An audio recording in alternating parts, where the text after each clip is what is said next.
Di tengah-tengah lembah hijau yang tersembunyi oleh perbukitan, berdirilah sebuah desa kecil bernama Pohsari.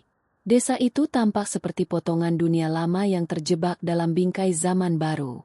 Di satu sisi, jalanan beraspal sudah mulai membelah ladang-ladang, dan beberapa rumah warga bahkan memiliki parabola kecil di atapnya. Tapi di sisi lain, kepercayaan dan tradisi tua masih mendarah daging, seolah kabut tipis yang menggantung setiap pagi membawa serta bisikan-bisikan dari masa lalu.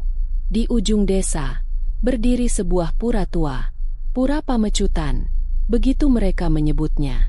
Dindingnya retak-retak, lumut hijau menjalar hampir ke seluruh batu-batunya. Di dalam pelataran pura itu, berdirilah sebuah patung, sosok yang sudah tak jelas rupanya, tergerus hujan dan waktu, namun tetap berdiri tegak, seolah menjaga sesuatu yang tak terlihat. Nara, seorang remaja laki-laki berusia 17 tahun, baru saja pulang dari kota. Ia lebih banyak menghabiskan waktunya di dunia layar, bermain game, menonton video lucu, bercanda di media sosial. Bagi Nara, desa ini terasa lambat, kuno, dan membosankan.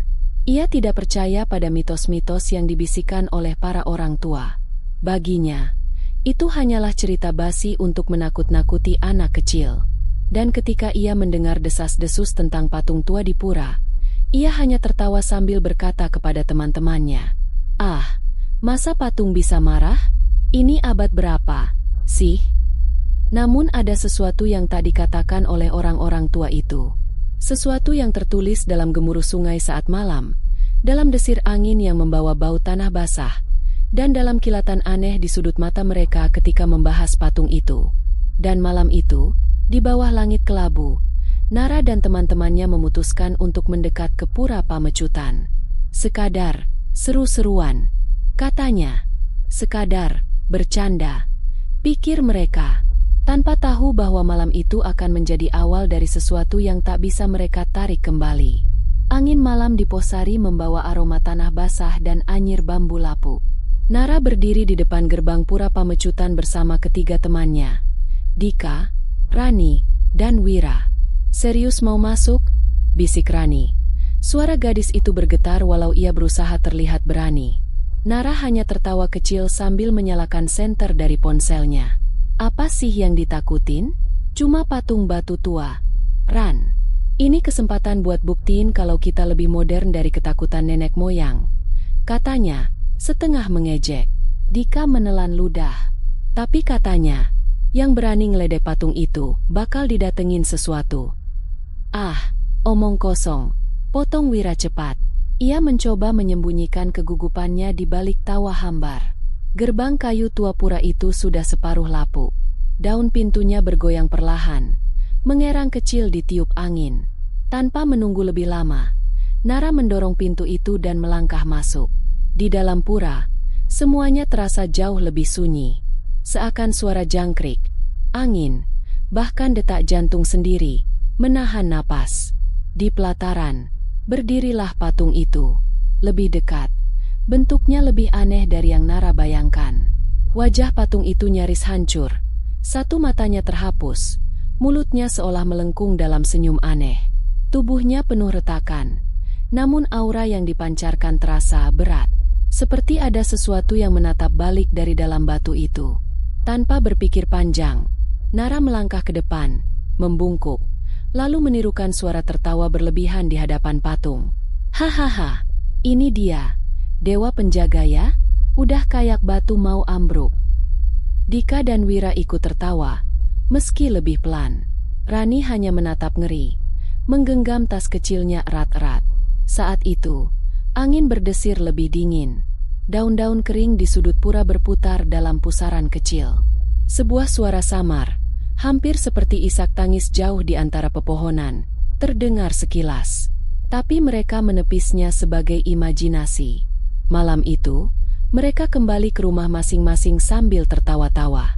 Mereka tak tahu bahwa seseorang, atau sesuatu, telah memperhatikan mereka dari balik bayangan pura.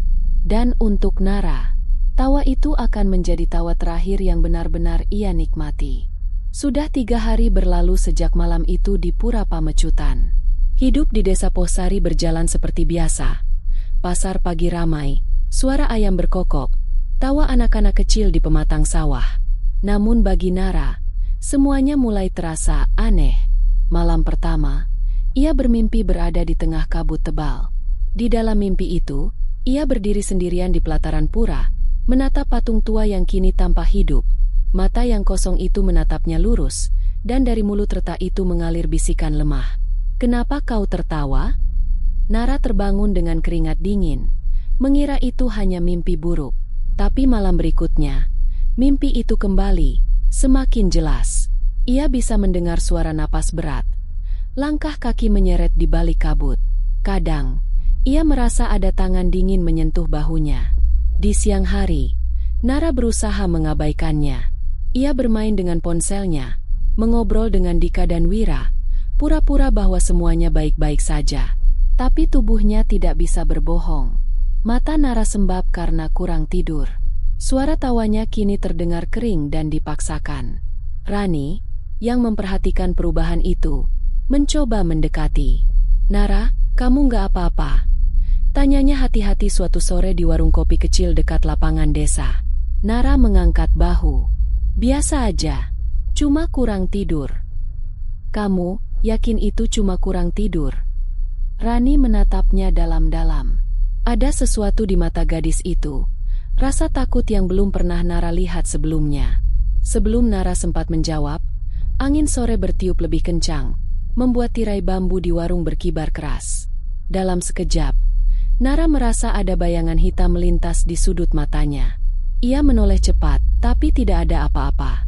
Dia menarik napas panjang, mencoba menenangkan dirinya. Namun di dalam hatinya, Nara tahu, ada sesuatu yang telah berubah. Dan itu bukan cuma karena kurang tidur. Malam itu, untuk pertama kalinya, Nara mendengar tangisan.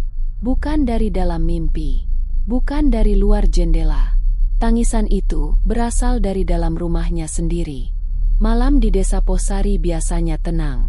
Namun malam itu, keheningan terasa menekan, seperti ada sesuatu yang bersembunyi di dalam kegelapan. Nara terjaga dari tidurnya. Awalnya ia mengira itu hanya suara angin. Tapi semakin ia mendengarkan, semakin jelas ia mendengar suara itu. Isakan, tangisan tertahan. Di dalam rumahnya sendiri, ia duduk perlahan di ranjangnya, menahan napas. Lampu tidurnya berkedip sebentar, lalu padam begitu saja, meninggalkan kamar dalam kegelapan suram. Dengan tubuh gemetar, Nara meraih ponselnya, menyalakan senter.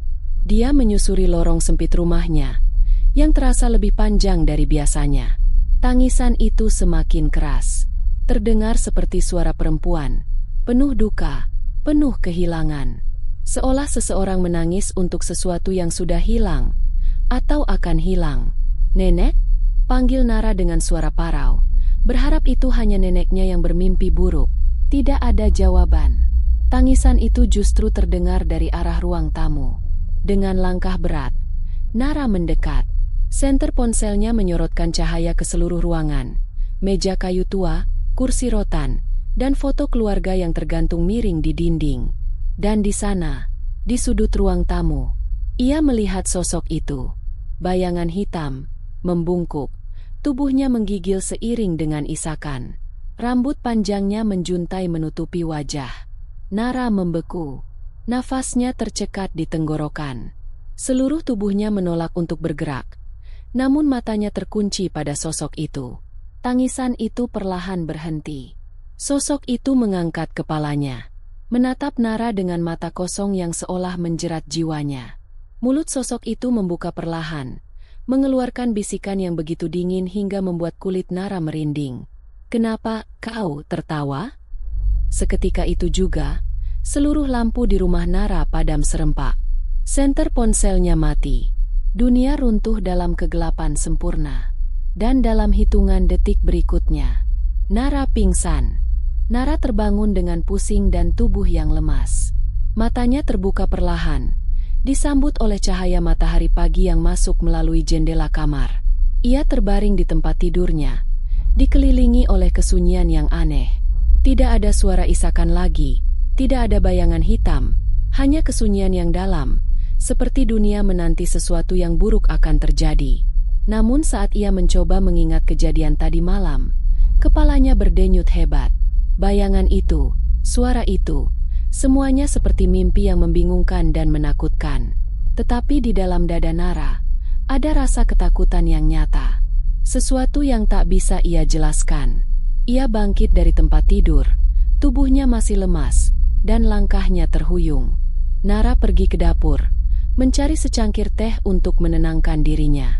Namun saat ia melewati ruang tamu, matanya tertumbuk pada foto keluarga yang terjatuh dari dinding. Foto itu kini pecah, dengan salah satu sudut frame hilang. Itu foto neneknya yang sudah lama meninggal, pernah menjadi sosok yang penuh kasih, namun juga menyimpan banyak cerita kelam. Suatu perasaan tak nyaman melingkupi Nara. Ini bukan kebetulan. Hari itu, Nara memutuskan untuk pergi ke pura lagi. Ia tahu ia harus mencari tahu lebih banyak. Tapi kali ini, dia tidak sendirian.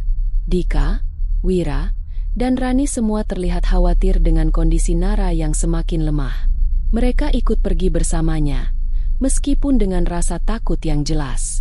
Di sepanjang perjalanan menuju pura, Dika bertanya dengan suara pelan. "Nara, kamu beneran yakin mau ke sana lagi? Itu, gak ada yang tahu apa yang bakal terjadi kalau kita ganggu patung itu lagi."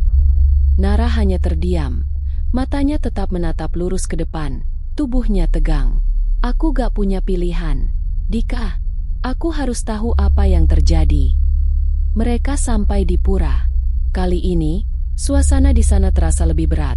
Langit mendung, angin yang menderu, dan sebuah perasaan aneh yang menyelimuti setiap sudut bangunan tua itu. Patung itu masih berdiri di sana, di tempat yang sama, dengan mata kosong yang terasa lebih tajam daripada sebelumnya.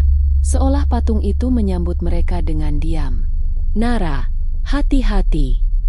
Rani berbisik dengan suara gemetar. "Ada sesuatu yang salah di sini. Aku bisa merasa itu." Namun, Nara tidak mendengarkan. Ia melangkah ke depan dan berdiri di hadapan patung itu, menatapnya dengan penuh tekad. Di sana, di bawah patung tua yang usang itu, ia merasa ada sesuatu yang sedang menunggu untuk diungkap. Tiba-tiba, suara desisan angin terdengar di telinganya. "Kenapa kau kembali?" Suara itu berbisik dengan lembut, namun terasa menggetarkan jiwa. Nara terlonjak mundur, tubuhnya terasa dingin. "Siapa itu?" Ia berteriak, tetapi tidak ada jawaban. Ia menatap sekeliling pura, mencoba mencari sumber suara itu, namun tidak ada siapapun di sana selain mereka berempat. Wira dan Dika sudah maju ke sisi lain pura, namun Rani tetap berdiri di belakang Nara, tidak berani melangkah lebih dekat. "Kita harus pergi dari sini, Nara," Rani akhirnya berkata, suara tegang dan hampir menangis. "Ini terlalu berbahaya." Nara menatap patung itu sekali lagi. Ada perasaan yang kuat, seolah patung itu mengingatnya, mengingat apa yang telah ia lakukan. Tiba-tiba, segerombolan burung hitam terbang dengan liar, berputar-putar di atas pura. Dan saat itulah suara tangisan itu terdengar lagi, lebih keras, lebih nyata, lebih mengerikan. Dan kali ini, suara itu datang dari dalam patung. Suara tangisan itu semakin menggema, seolah berasal dari dalam tanah, dari dalam batu, dari dalam dunia yang tak terlihat. Setiap getaran tanah di bawah kaki Nara terasa seperti sentuhan dingin yang menyusup ke dalam tubuhnya. Bahkan Dika, yang biasanya tak mudah takut, terlihat pucat. "Ini tidak bisa dibiarkan begitu saja," seru Nara, meskipun ia sendiri tidak sepenuhnya yakin dengan perkataannya. "Sudah cukup, Nara." Wira menarik tangan Nara, wajahnya serius dan ketakutan. "Kita harus pergi. Ini lebih dari yang kita bayangkan." Tetapi Nara tidak bisa bergerak. Mata Nara terkunci pada patung itu, di mana, untuk pertama kalinya, ia merasa ada sesuatu yang mengawasi dirinya. "Kenapa kau tertawa?" Suara itu terdengar kembali, lebih jelas kali ini, bahkan lebih mengerikan. "Kenapa kau menghina kami?" Nara terkejut. Siapa kamu?" Ia berbisik, suaranya hampir hilang. Tiba-tiba, tanah di sekitar patung itu bergetar hebat, dan sebuah suara keras menggelegar, seperti suara batu yang bergesekan. Semua orang mundur ketakutan. Namun Nara merasa dirinya seolah tertarik untuk maju, dorongan yang tak bisa ia kendalikan. Ini bukan cuma tentang patung ini, Nara. Suara itu kembali terdengar, lebih dalam, lebih menakutkan. Ini adalah kisah yang telah terlupakan oleh zaman. Namun, kisah ini belum selesai. Kamu adalah bagian dari itu. Mata Nara terbuka lebar. Semua suara di sekitar pura, suara angin yang menderu, suara dedaunan yang bergoyang, semuanya terdiam. Satu-satunya suara yang ada hanyalah tangisan yang semakin keras. Dan kemudian, sebuah gambaran aneh muncul di dalam pikirannya. Di dalam bayangannya, Nara melihat sebuah desa yang sangat mirip dengan Pohsari, namun lebih tua, berbeda jauh dari sekarang. Pura itu tampak baru, dan di depannya berdiri seorang wanita tua, matanya penuh air mata. Wanita itu berbicara dengan lembut, seperti berbisik ke angin. Patung ini adalah penjaga kami, penjaga yang melindungi desa ini. Tapi, kami telah melupakan janjinya.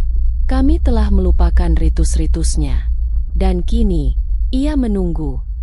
Bayangan itu menghilang secepat ia datang, meninggalkan Nara dengan kebingungan yang mendalam. Nara. Rani mendekat. Suaranya gemetar. Ada apa denganmu? Kamu seperti melihat sesuatu. Nara menggeleng, berusaha menenangkan dirinya. Aku tidak tahu. Tapi aku harus tahu lebih banyak. Dengan tekad yang semakin kuat, Nara mulai mencari jawabannya. Ia mengingat apa yang diceritakan oleh neneknya dulu, tentang patung penjaga, yang telah terabaikan, yang kekuatannya tergerus oleh waktu dan kelalaian. Malamnya, setelah mereka pulang dari pura, Nara tidak bisa tidur. Pikirannya terus melayang pada suara tangisan dan gambaran desa kuno yang muncul dalam benaknya.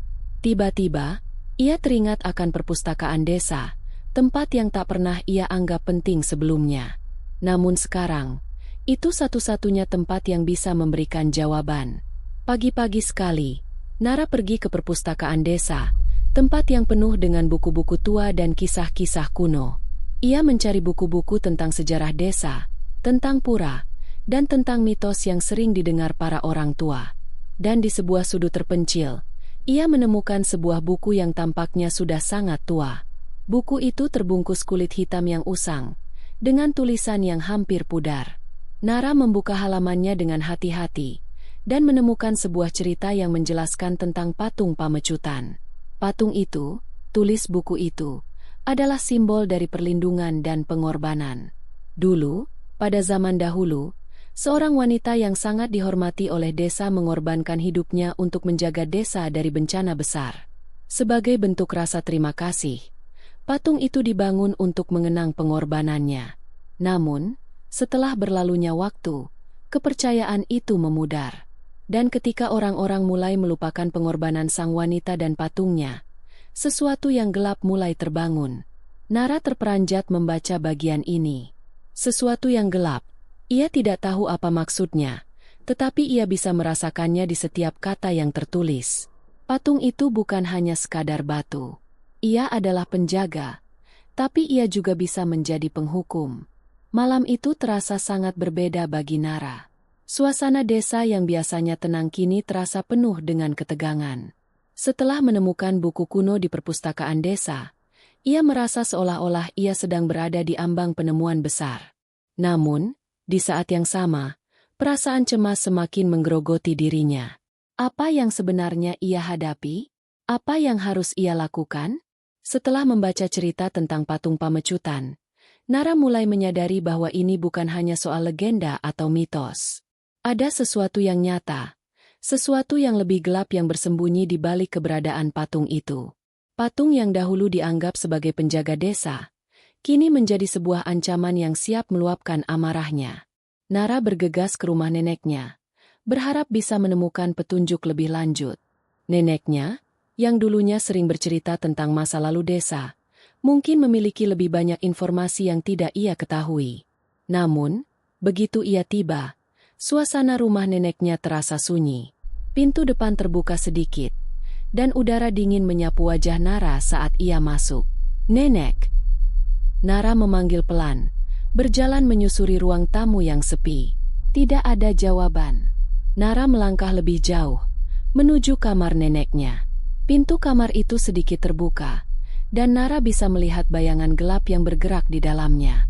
Tanpa berpikir panjang, ia membuka pintu dengan cepat, dan di sana, ia menemukan sesuatu yang tak terduga. Neneknya duduk di kursi roda, wajahnya pucat, matanya kosong, dan mulutnya terkatup rapat. Namun, yang membuat Nara terkejut adalah patung kecil yang ada di pangkuan neneknya.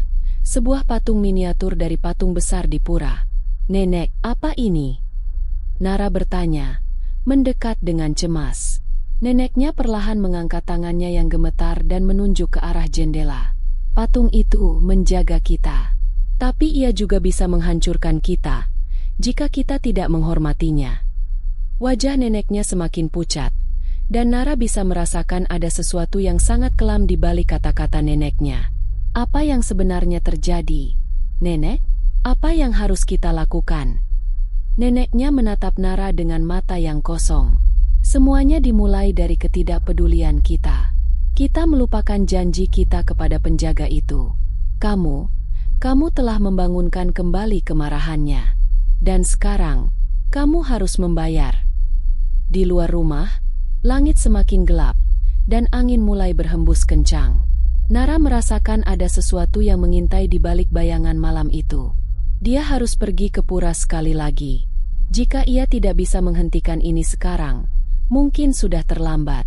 Tanpa berkata apa-apa lagi, Nara berlari keluar rumah, diikuti oleh Rani, Dika, dan Wira. Mereka tahu bahwa malam ini adalah malam terakhir untuk mencari jawaban, untuk menghentikan malapetaka yang telah dimulai. Mereka tiba di pura tepat saat malam menjelang puncaknya. Keheningan menyelimuti tempat itu, dan suara angin terdengar seperti bisikan dari dunia lain. Namun kali ini, patung itu tampak berbeda, lebih besar, lebih menakutkan, dan hidup. Tiba-tiba, patung itu bergerak. Tidak banyak, hanya sedikit, tetapi cukup untuk membuat mereka semua terperanjat. Mata patung itu kini terbuka lebar, dan dari mulutnya yang retak keluar suara yang lebih keras, lebih menakutkan. "Kenapa kau datang? Apakah kau sudah siap untuk membayar harga?" Nara mundur sedikit, napasnya terengah-engah. Aku ingin mengakhiri ini. Aku tidak tahu bagaimana, tapi aku harus menghentikannya." Patung itu menunduk, dan dalam sekejap, bayangan gelap mulai merayap keluar dari tubuhnya, membentuk sosok yang lebih besar. Sosok wanita tua, dengan mata kosong, muncul dari bayangan tersebut, berjalan perlahan menuju Nara. "Jika kau ingin menghentikan ini, Nara," suara itu bergema di dalam kepalanya, "maka kau harus mengorbankan apa yang paling berharga bagimu." Nara merasa hatinya berdegup kencang. Apa yang dimaksud dengan pengorbanan itu? Apa yang harus ia lakukan untuk menghentikan semua ini? Sosok wanita tua itu semakin mendekat. Bayangannya seperti menjalar melalui udara malam yang dingin. Mata kosongnya menatap Nara dengan tajam, dan suara langkah kakinya bergema di setiap sudut pura yang sunyi. Ketakutan menggenggam hati Nara, namun ia tahu bahwa inilah momen yang menentukan, momen yang tak bisa ia hindari lagi. "Jika kau ingin menghentikan kutukan ini," suara wanita itu bergema, "maka kau harus memberikan sesuatu yang lebih berharga dari sekadar tubuh atau nyawa. Sesuatu yang lebih dalam, yang terhubung dengan jiwamu. Pengorbanan adalah harga yang harus dibayar." Nara menggigit bibirnya. Tubuhnya terasa kaku dan berat. Apa yang dimaksud dengan pengorbanan yang lebih dalam? Sesuatu yang berhubungan dengan jiwanya? Ia mengingat kembali semua yang terjadi. Tawa yang ia lontarkan di depan patung itu, bagaimana ia mengabaikan peringatan orang-orang tua, dan bagaimana ia kini terjebak dalam masalah yang jauh lebih besar dari yang ia bayangkan. Rani, Dika, dan Wira berdiri di belakangnya. Wajah mereka penuh kecemasan. "Nara, jangan dengarkan itu," seru Dika. Suaranya penuh rasa takut. "Jangan biarkan dia memanfaatkanmu." Namun Nara tidak bisa berpaling. Sesuatu dalam dirinya mulai mengerti bahwa apa yang diminta bukan sekadar fisik atau nyawa. Ini adalah tentang keputusan. Keputusan yang akan mengubah takdirnya selamanya. Wanita itu berhenti di depan Nara, hanya beberapa langkah lagi. Tangannya terangkat, dan seberkas cahaya dari patung yang ada di belakang mereka mulai memancar, menciptakan bayangan-bayangan yang melingkupi Nara. Sosok itu berkata pelan, hampir seperti bisikan. Apa yang akan kau pilih, Nara? Hidup dengan penyesalan, atau mengorbankan apa yang paling berharga? Semua kenangan Nara terputar di kepalanya. Kenangan akan keluarganya, kenangan akan desa ini, dan kenangan akan canda tawa bersama teman-temannya. Di antara semuanya, ada satu hal yang paling ia hargai, kebahagiaan yang ia rasakan selama ini. Tapi jika kebahagiaan itu harus dibayar dengan nyawa, apakah ia bisa bertahan? Hati Nara berdebar kencang. Ia teringat pada neneknya, yang selalu mengajarkan pentingnya pengorbanan untuk kebaikan bersama. Namun, saat itu, Nara merasa tidak ada jawaban yang benar. Apakah ia harus memilih keselamatan dirinya? Ataukah ada sesuatu yang lebih besar yang harus ia lepaskan untuk mengakhiri kutukan ini? Tiba-tiba, suara keras terdengar. Tangan wanita itu menyentuh dada Nara, dan dalam sekejap, dunia sekitar mereka berubah. Wira, Rani, dan Dika terlihat terhanyut dalam kabut yang tebal, seolah mereka tidak bisa melihat atau bergerak. Nara merasakan sesuatu yang aneh terjadi pada dirinya. Kekuatan yang bukan berasal dari dirinya sendiri, namun berasal dari dalam patung itu, dari kutukan yang terpendam selama bertahun-tahun. Pengorbananmu, wanita itu berbisik, adalah pilihanmu sendiri, Nara. Namun tak ada jalan kembali setelah ini. Nara menutup matanya, merasakan sebuah keputusan besar yang harus ia ambil. Ia tahu bahwa ia tidak bisa melarikan diri dari takdir ini, tidak bisa hanya berpaling dan meninggalkan semuanya. Di saat itu juga, ia memahami apa yang harus ia lakukan. Nara membuka matanya dengan tegas, menatap mata kosong wanita itu. Aku memilih untuk melepaskan kebahagiaanku, katanya dengan suara yang penuh keyakinan. Aku melepaskan kenangan yang menyebabkannya, untuk menghentikan kutukan ini dan memberi kedamaian pada mereka yang terjebak. Wanita itu tersenyum, dan seketika, dunia sekitar mereka kembali normal. Kabut itu menghilang, dan Wira, Rani, serta Dika kembali bisa bergerak. Namun, Nara merasa berbeda. Ada sesuatu yang hilang dari dalam dirinya, sesuatu yang sangat penting, namun ia tidak bisa mengingat apa itu. Wanita itu mulai menghilang, berubah menjadi bayangan yang terhisap oleh patung besar di belakang mereka. Kau telah memilih jalanmu, Nara, katanya dengan suara yang semakin jauh. Semoga kedamaian datang kepadamu dan kepada desa ini. Di tengah malam yang sunyi, Nara berdiri di depan pura, bersama dengan teman-temannya. Ia tidak tahu apa yang baru saja terjadi sepenuhnya, kenangan yang telah hilang dan pengorbanan yang telah dilakukan. Tetapi satu hal yang ia tahu, adalah bahwa kutukan itu telah berakhir. Dengan langkah berat, Nara meninggalkan pura, dan desa yang selama ini telah ia cintai mulai kembali damai. Meski ada kekosongan dalam dirinya, Nara merasa ada kedamaian yang mulai meresap. Mungkin ia telah mengorbankan bagian dari dirinya, namun ia tahu bahwa itu adalah harga yang harus dibayar agar desanya bisa selamat. Pagi hari setelah peristiwa besar itu, Nara terbangun dengan perasaan yang aneh. Seolah ada sesuatu yang hilang, namun tidak bisa ia ingat apa. Dunia di sekitar desa tampak tenang, bahkan lebih tenang daripada sebelumnya. Udara pagi yang biasanya menyegarkan kini terasa sepi, seolah ada kekosongan yang tidak bisa diisi. Di luar jendela kamarnya, desa Posari tampak seperti desa pada umumnya, sunyi, dengan suara burung yang berterbangan dan suara angin yang menerpa daun-daun. Namun, ada sesuatu yang berbeda. Seperti ada sesuatu yang telah berubah, entah itu dari dalam diri Nara, atau dari kehidupan desa itu sendiri. Nara menyadari bahwa ia tidak lagi mengingat banyak hal yang dulu begitu berarti baginya. Kenangannya yang paling berharga, yang selama ini ia anggap bagian dari dirinya, kini terasa kabur. Ia merasa seperti ada ruang kosong yang tidak bisa diisi oleh apapun, sebuah pengorbanan yang terlalu besar untuk ditanggung. Wira, Rani, dan Dika datang menemuinya di pagi itu. Mereka membawa kabar baik. Kutukan itu sudah berakhir. Tidak ada lagi tangisan dari patung di pura, dan desa kembali aman. Mereka semua terlihat lega, meskipun Nara bisa merasakan bahwa mereka juga merasakan ketidakpastian yang sama, bahwa pengorbanan yang dilakukan Nara telah mengubah banyak hal, bahkan jika itu berarti kehilangan bagian dari dirinya. Nara, Rani berkata pelan, kau baik-baik saja. Nara tersenyum tipis, meskipun senyum itu terasa jauh di dalam hatinya. Aku tidak tahu, Rani. Jawabnya, aku rasa aku telah melakukan apa yang harus kulakukan. Tapi, aku tidak yakin lagi siapa aku sekarang. Dika mengangguk. Wajahnya penuh rasa simpati. Kami semua menghargai pengorbananmu. Nara, tanpa keberanianmu, kita semua tidak tahu apa yang akan terjadi pada desa ini. Tapi kami juga tahu, ini bukanlah hal yang mudah. Apakah aku benar-benar mengorbankan kenangan? Tanya Nara, matanya kosong. Aku merasa, ada sesuatu yang hilang dari dalam diriku. Sesuatu yang seharusnya membuatku merasa lengkap. Wira menatapnya dengan wajah serius. Mungkin itu adalah bagian dari harga yang harus dibayar. Nara, kadang-kadang, untuk menyelamatkan yang lain, kita harus rela kehilangan bagian dari diri kita sendiri. Tapi apa yang lebih penting adalah bahwa kita bisa hidup lagi, kita bisa mulai lagi. Hari-hari berlalu, dan Nara merasa ada sebuah kedamaian yang baru mulai mengisi ruang kosong dalam dirinya.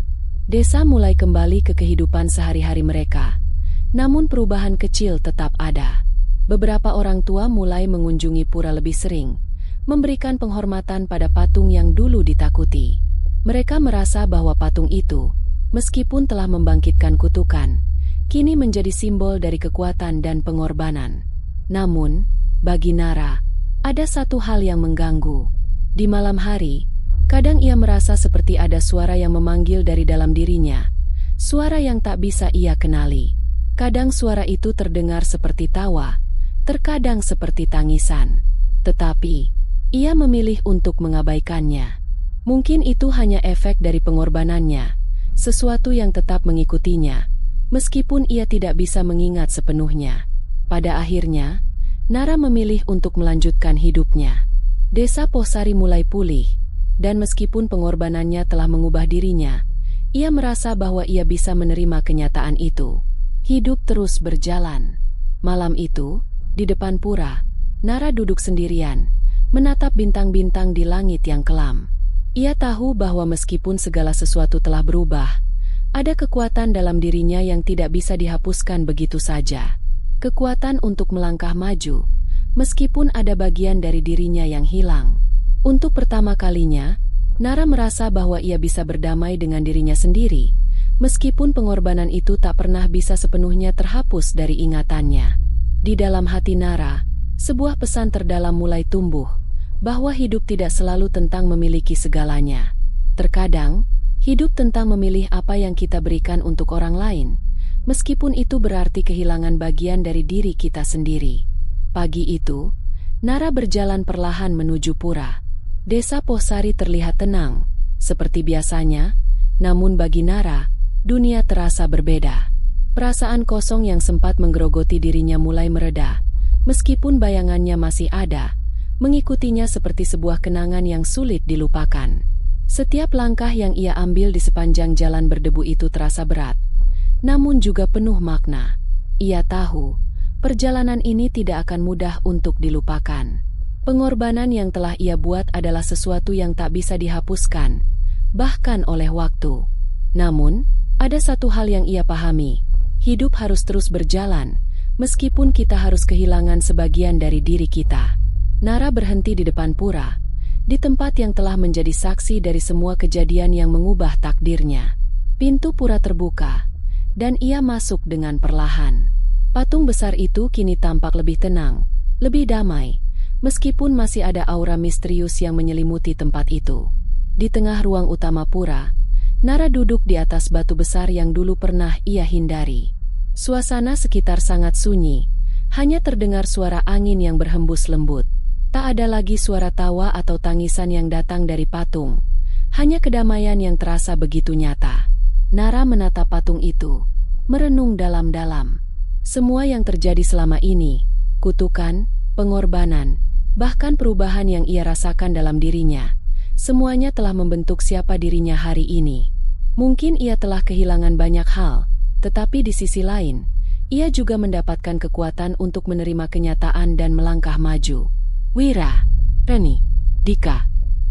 Nara berbicara pelan kepada dirinya sendiri, menyebut nama-nama sahabat yang telah menemani perjalanan ini. Mereka semua sudah kembali ke jalan hidup mereka masing-masing, dan aku harus menemukan jalanku sendiri. Namun, meskipun Nara merasa ada kedamaian di dalam dirinya, ada juga sebuah pemahaman yang mendalam. Pengorbanan yang ia buat bukan hanya untuk desa, tapi juga untuk dirinya sendiri. Meskipun ia kehilangan kenangan-kenangan penting, ia tahu bahwa hidup terus berlanjut, dan kedamaian adalah hal yang lebih berharga daripada kenangan semata. Tiba-tiba, suara yang familiar terdengar dari belakangnya. Nara, suara itu datang dari neneknya, yang muncul dari bayangan pura dengan wajah yang tenang. Kau telah melakukan yang terbaik. Nara menoleh dengan terkejut. Nenek? Bagaimana bisa nenek ada di sini? Neneknya tersenyum lembut. Wajahnya tampak penuh kedamaian. Aku tidak pernah benar-benar pergi. Seperti patung itu, aku hanya menunggu waktu yang tepat untuk muncul. Dan sekarang, kau telah mencapai waktumu. Nara menatap neneknya. Matanya penuh kebingungan dan juga rasa syukur. Apa yang harus aku lakukan? Nenek? Aku merasa seperti ada bagian dari diriku yang hilang. Neneknya mengangguk perlahan. Kehilangan itu adalah bagian dari perjalanan hidup. Kadang, kita harus kehilangan sesuatu yang penting untuk memahami betapa berharganya hal itu. Tetapi jangan biarkan kehilangan itu membuatmu terjebak dalam masa lalu. Apa yang lebih penting adalah bagaimana kau melanjutkan hidup dengan hati yang lebih bijaksana. Nenek. Nara berkata pelan, merasa ada kedamaian yang perlahan mengisi hatinya. Aku mengerti sekarang. Aku akan mencoba untuk melanjutkan hidupku. Aku akan belajar untuk menerima kehilangan dan menghargai setiap detik yang masih aku miliki. Hari itu, Nara meninggalkan pura dengan langkah yang lebih ringan, meskipun hatinya masih terasa penuh dengan perasaan yang rumit. Ia tahu bahwa hidupnya tidak akan pernah sama lagi. Namun ia juga tahu bahwa ia telah belajar banyak dari pengorbanan yang ia lakukan. Desa Pohsari kembali hidup dalam kedamaian. Suasana yang tenang, tidak ada lagi ketakutan atau kecemasan yang menghantui warga. Patung di pura itu tetap berdiri, menjadi simbol dari kekuatan dan pengorbanan, meskipun tidak ada lagi kutukan yang mengancam. Nara kembali ke rumahnya, di mana ia mulai merangkai kehidupan baru. Ia tidak tahu apa yang akan terjadi di masa depan, namun untuk pertama kalinya, ia merasa siap untuk menjalani hidup dengan lebih bijaksana. Di luar, matahari mulai terbenam, menyinari desa dengan cahaya hangat. Nara berdiri di depan jendela rumahnya, memandangi pemandangan yang kini terasa lebih indah. Tertawa, menangis, dan kehilangan, semuanya adalah bagian dari kehidupan. Ia menyadari bahwa tidak ada yang bisa menghapus masa lalu, tetapi kita memiliki kekuatan untuk menghadapinya dan melangkah ke depan.